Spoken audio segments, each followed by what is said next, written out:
Hey everybody, this is Jeff. It's about 9:52 p.m. on Wednesday night. There's a reason why you should never judge people, and I want to give this example just so it sets in. A lot of people, they know that Teddy Roosevelt was our president. That's the given. However, what a lot of people don't know is the story underneath. They actually made Teddy Roosevelt the vice president because they could control the president at the time. However, that was just an honorary position to hold.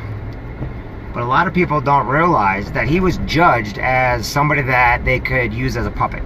Somebody that meant nothing at all. He was just taking over the position, and if something happened to the president, they can control. However, what happened was, when the president, I believe, was assassinated, Teddy Roosevelt became the president. The same Teddy Roosevelt with the Rough Riders. And to this day, he's probably one of our greatest presidents because he didn't go along with the establishment. He didn't go along with the rules.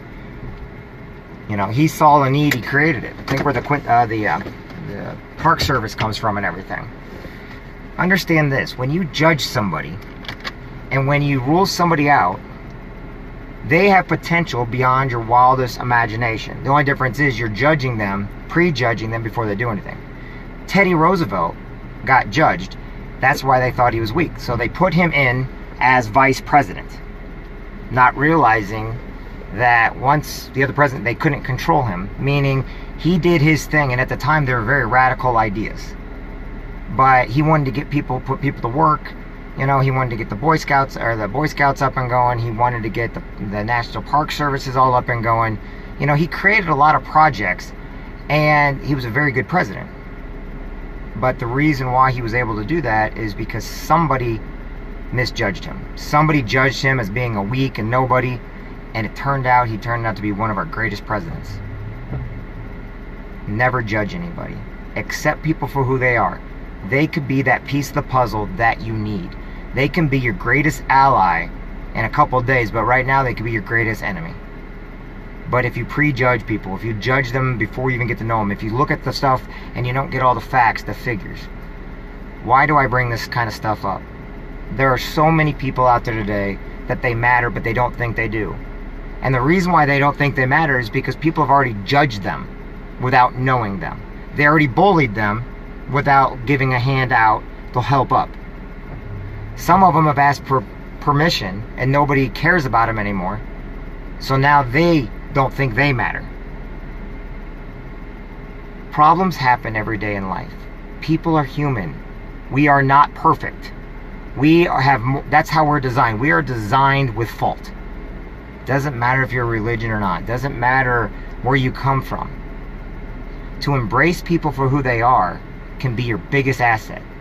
You never know who's going to come on your team or go work for you, or your next door neighbor who's going to be able to help you in that time of need when you need them.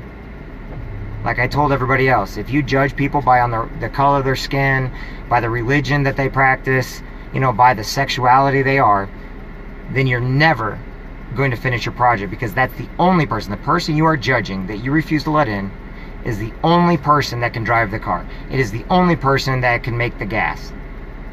So you may have let everybody else in because you're buddy with them, but you're going nowhere. You go nowhere because you judged certain people. You bullied certain people that didn't need to be bullied. You basically put down those that are there to help you, and they no longer want to help. And what you don't understand is you think because somebody's popular, somebody's special, somebody has it all going on. If I network with this person, if I sell this, if I go, everybody's going to... No. What it amounts to is this. You matter. You are important. Do not ever underestimate yourself. We are born with imperfections because we can become perfect when we get our friends together, when we get those people in our life that we need. We don't have it ourselves. We are, you know, think about it. Rich Ellerman used to tell me this, you know. God didn't just make one person. He made Adam and Eve. Why did he make Adam and Eve? Because we work together as pairs. Everything in life means you need help. Everything in life means you have to put yourself on the line. And with 122 people killing themselves every day, granted, I used to say about the 22 military personnel that killed themselves today, but go up higher. It's sad. But why is it? Because we keep pushing it on somebody else. Somebody else will take care of it. Oh, the government will take care of me. Oh, their family, they've got friends. To end this short, I remember my uncle asking my dad if they taught me about the birds and the bees again at one time when I was young. And I'm not embarrassed of this story.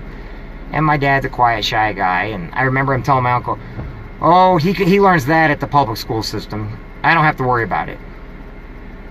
And I love my dad to death. And I know those kind of talks are hard for him. But he's got the same mentality everybody else does. Somebody else will take care of it. But here's the problem. Nobody else is going to take care of it. Nobody else is going to teach. Nobody else is going to go out there and do it. If you see somebody that's depressed or somebody that's having a hard time, reach out your hand and shake their hand. Give them a hug. Call them up on the phone. Tell them they matter. Because it's going to be up to us. You can't count on anybody else to do it. You can't count on anybody else but yourself. I'm not saying people are bad. I'm just saying if you cannot count on yourself, you can never count on anybody else. So do it yourself. Get in front of people. Be a leader. Walk through the pits and the coals of fire on your own before you ask anybody else to do it. It makes you happier. Once you get through it, the hard work makes you earn something. And last but not least, what do people cherish most?